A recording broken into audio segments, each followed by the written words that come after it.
Now, the big political debate, the fire and aggression in the election contest today is national security and standing up to China. That's a win for the government. If we spend the next 4 months debating national security, China and the economy, the coalition will win.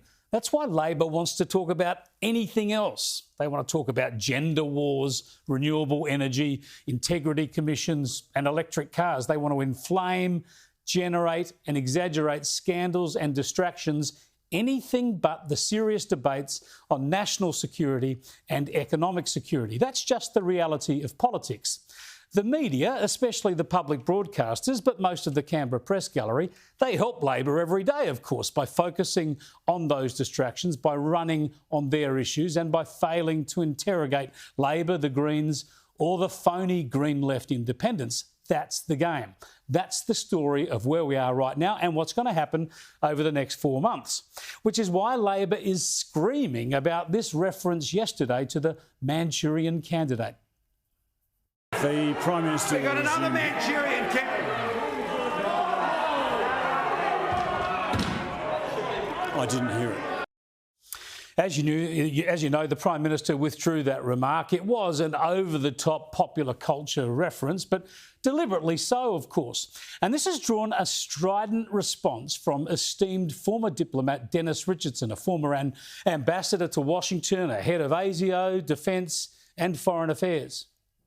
I'm simply puzzled why a government that has such a good record on national security should conduct itself in this way. I know why they're doing it, but it is grubby beyond belief.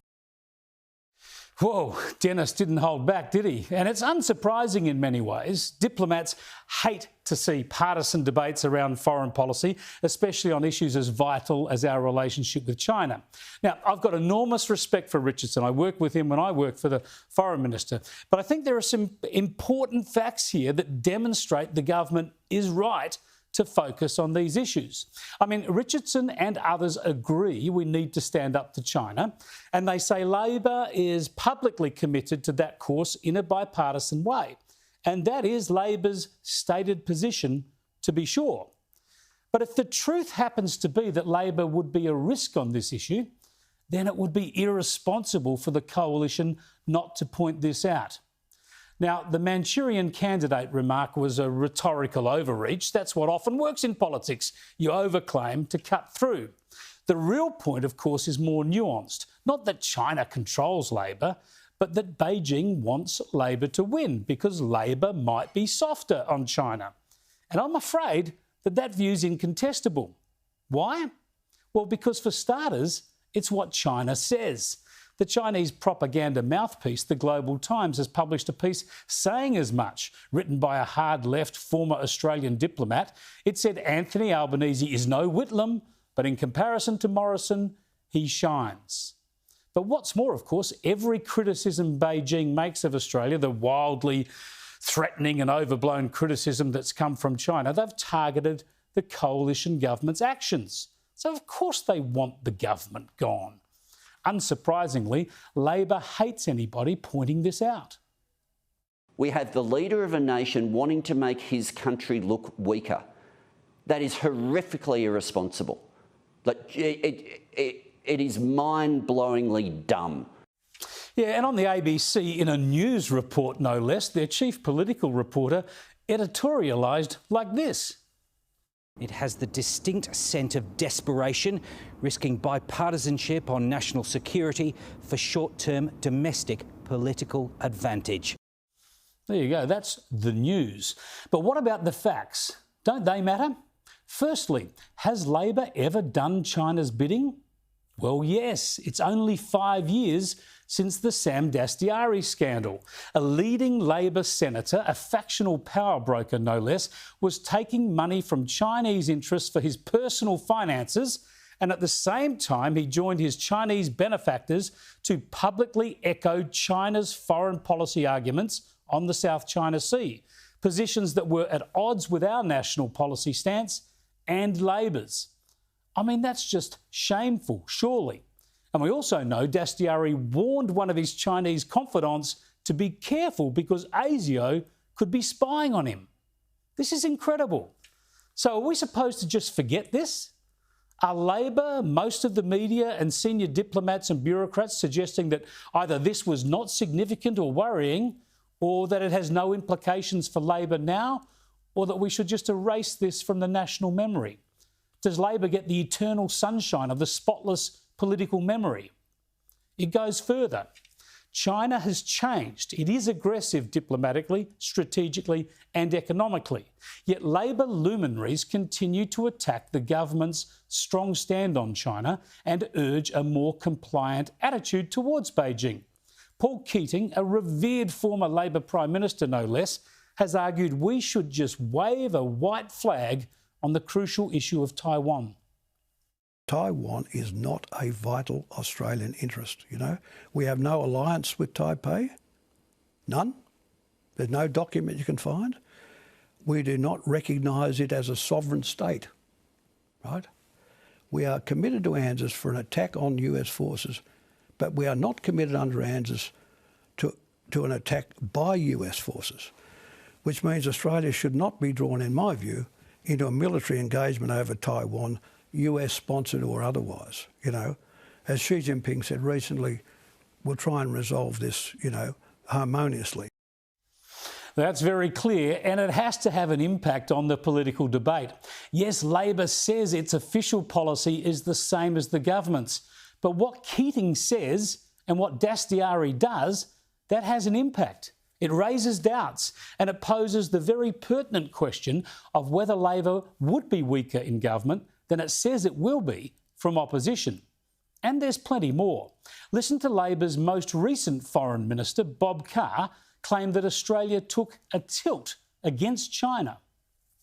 Australia's tilt against China began in early 2017, that is under the Prime Ministership of Malcolm Turnbull. Yeah, he went on to say exactly what Beijing would want Australian politicians to say, and that is that the fault was on our side. On the management of the COVID inquiry, the management of COVID and the inquiry, and on Huawei, I think we could have used diplomacy and not positioned ourselves so that every inflection took on an anti-China dynamic.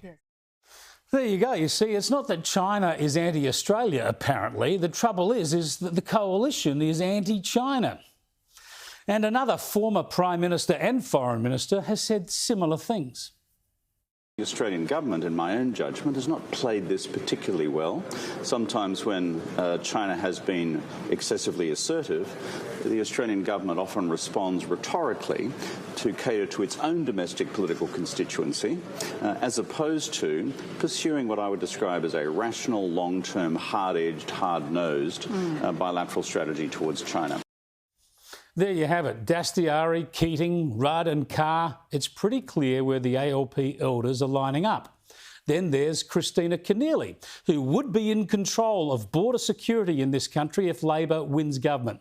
She's met with the head of a leading Chinese propaganda organisation that's donated thousands of dollars to Labor in a meeting with people linked to united front groups that our security services advise our politicians to avoid. And what do we hear from the senator who would be the next foreign minister if Labor wins the election? It is true China has changed and our relationship has become harder to manage.